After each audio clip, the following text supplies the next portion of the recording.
Hi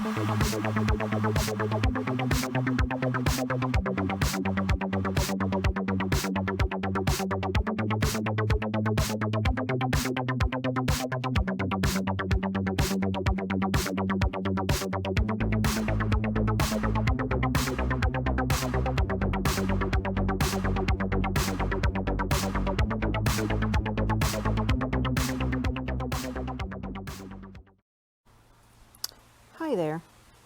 Well, I know it's not Monday today, but I was working this week, so that's why I couldn't really post a video on Monday. So we are doing this on Thursday. I think it's Thursday today. Well, my name is Natalie.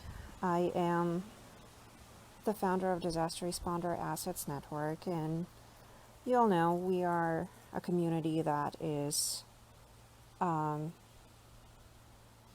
we provide resources to disaster relief responders. That's what we do. I've been working super hard over the past 4 months of COVID with DRAN to just really being able to provide support to the first responders everywhere in the country, really. This video is a little different. I'm just going to do a little bit of a stream of consciousness. I just came back from 1 week long deployment, basically, 1 week long shift on Navajo Reservation up in New Mexico and Arizona. My primary job, what I do when I don't do DRAN, is I'm a flight nurse. So we do 1 week long shifts. Some of our staff, they do 2 week long shifts. Those are really, really, really long shifts. So it gets super funky. We have a good fatigue policy, so we can kind of pull it off, but overall it gets really, really hard.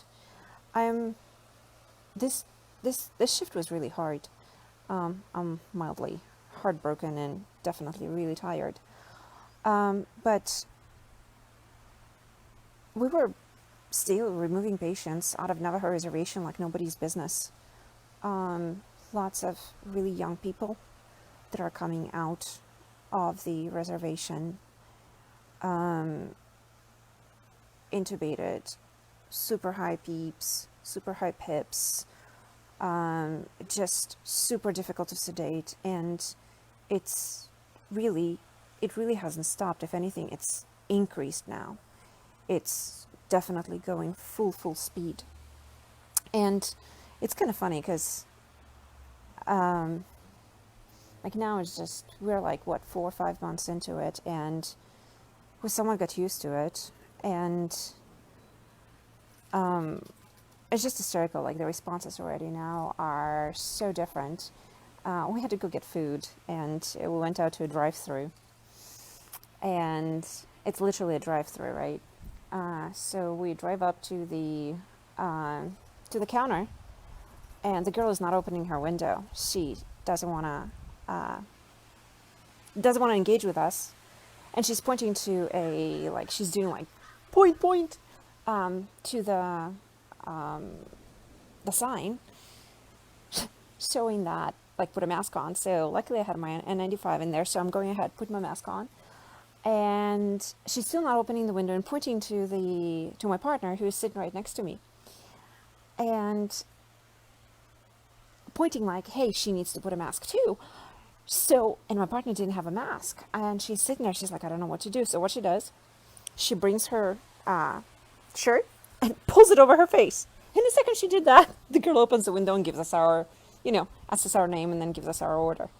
I just bursted out laughing. I don't know where it came from, but I just bursted out laughing. I was laughing so hard, I literally ended up like making my mask wet because I was crying laughing.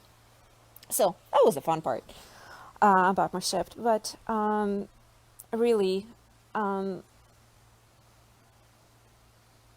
if you look at us as first responders, we're all super interconnected, right? Both personally as well as professionally. So, for example, I got to work this week with amazing, absolutely fantastic team, a great medic and a fantastic nurse. And the nurse that I worked with, her significant other is a retired police officer, currently also a medic. And his daughter, who's also a former police officer, who at a very, very young age last year got brutally attacked. And after the attack, she got run over by a car while she was still in uniform. She had awful, major head injury, ended up a month in ICU with major neurological recovery.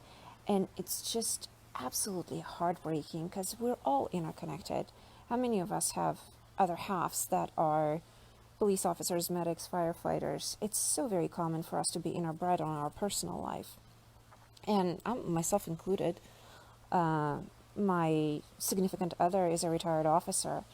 And I just absolutely cannot imagine right now having him working actively and just with everything that is going on, me being able to function when he would be out there working. I have tremendous amount of respect for officers right now that are out there putting lives on the line and being out there to really protect our communities and serve. So thank you.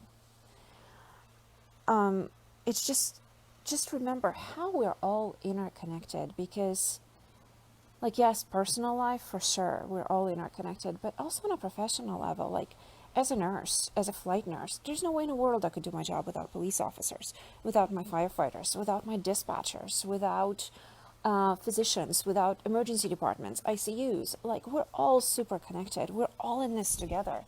And I think that this is the one thing that we are starting to forget, is the fact that we're not out of the pandemic yet. We are in the middle of this huge outbreak of COVID, and it's just all of a sudden people stop talking about it. But the reality of it is that it's not over. It's not even close to being over yet. If anything, the numbers now are going higher up, and as healthcare professionals, as first responders, as frontline responders, we are tired. I know that all of us, it's like, no matter what hospital I go to, no matter who I talk to, everybody's just tired. We're exhausted. We've been at it in PPE for the last over 4 months, non-stop. And all of us are exhausted, working extra hours, dealing with the isolation, dealing with lack of PPE, being away from our families, being away from our friends. I mean, this is all non-stop. It hasn't given anyone a break. And now we're adding all these extra stressors as we're opening up the country, and things are just crazy everywhere. And it feels like we're in the middle of all of it, because it's like we're the ones who are responding. We're the ones that are out there making sure that the community is being taken care of. And it's like, don't forget about it. We really need to take care of, we are taking care of our community, but we really need to make sure to take care of ourselves. I feel like people just all of a sudden forgot about all of it, and, like nothing happened. But like I said, it's really not over yet. It's not even close to being over. So please don't forget about the fact that, like, first responders are still out there. We're still working our asses off. And we're still facing all the same issues. We're still facing the issues of lack of appropriate PPE. We're still away from our families. We are still working these long, crazy hours. And just to put things in perspective again, 10% of people who are infected with COVID are healthcare workers. At least in California, they are. So it's like, this is not over. This is not done yet. But the problem is that now, like a month ago, I remember I was talking to a lot of my friends, and they're like, why is everybody calling us a hero? Like, what's going on? So just a few months ago, it was, oh, you're heroes, great job, you're doing so amazing, you're saving the community. However, now we're worried about going to a store, getting us food when we're out on our shift, because we're afraid, what are they going to put in our food? And what's going to happen when we walk in? Are we going to get kicked out because we're wearing uniform? It's an issue. And like, we need the support as first responders. We really need the support of the community in order for us to do our jobs. I'm not sure how we got here, but we need to figure something out. We need to do things differently instead of lashing out and taking our anger, our frustration on each other. Instead of that, how about taking a moment and seeing what's wrong with me? How do I feel? What can I do to support my community today, right now? Not tomorrow, not next week, not, if you're angry, like, I get it. A lot of us are. Tremendous amount of people lost their jobs. Tremendous amount of people tremendous amount of financial stress, physical stress, emotional stress. Yes, we're all in this together. But taking it out on each other is really not going to help anything. And again, going back into as first responders, we're still out there. We're still working. We're still facing the same issues, and we're still there to protect our communities, to make sure that our communities are safe. And like, from healthcare standpoint, we're still removing tremendous amount of COVID patients out of everywhere to the large facilities, and people are still dying, and healthcare professionals are still getting infected and dying, and same with police officers and firefighters and dispatchers and disaster relief responders. I mean, the outbreak is still there. The pandemic is still active. That did not go away. But people all of a sudden forgot that, now we need to wear masks. We still need to wear masks. We still need to make sure that we're careful. We still need to make sure that we're taking care of each other. And instead of being angry and lashing out on each other and figuring out ways how to, go against each other, that's not helpful. We're not helping the overall issues that we're having. We're still in a crisis. We still need to support each other. We still need to get out of it. And I guess for first responders, ladies, gentlemen, don't forget your PPE. Make sure that you have appropriate PPE when you go to work. Make sure to put it on when you do engage people, because potentially everybody right now is COVID positive, even if they tested negative or whatever it is. Just make sure that you take care of you at the end of the day, that you're safe, that your team is safe. Watch out for each other. Watch out for your team.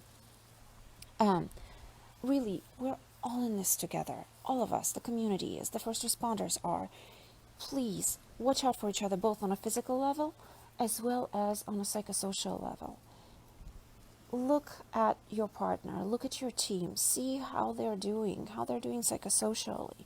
Are they struggling? Are they not able to sleep? Are they drinking? Are they not hypervigilant? Maybe underperforming, maybe too stressed out.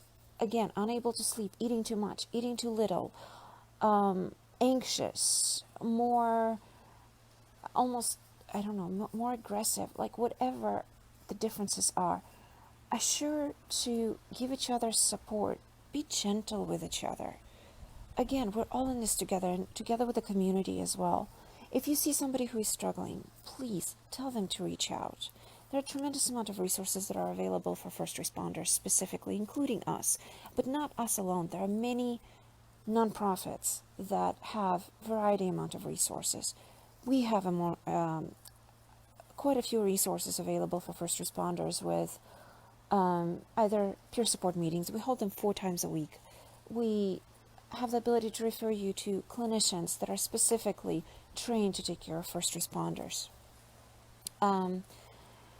We still train clinicians to assure that they are supporting you in your personal matter, in a personal way, one-on-one. In California, we're able to even sometimes refer people to one-on-one therapy for free. So reach out to us, call us. If not us, call your EAP. EAP is also available. Most of the organizations have at least 10 sessions available one-on-one. So reach out to them. Reach out to whoever, your trusted friends. Just please don't isolate. Please continue talking to each other. Please assure that you're watching out for each other. And yeah, thank you. Thank you for everything that you do. Thank you for being there day in and day out, every single day, supporting your community, supporting each other. And please be safe out there.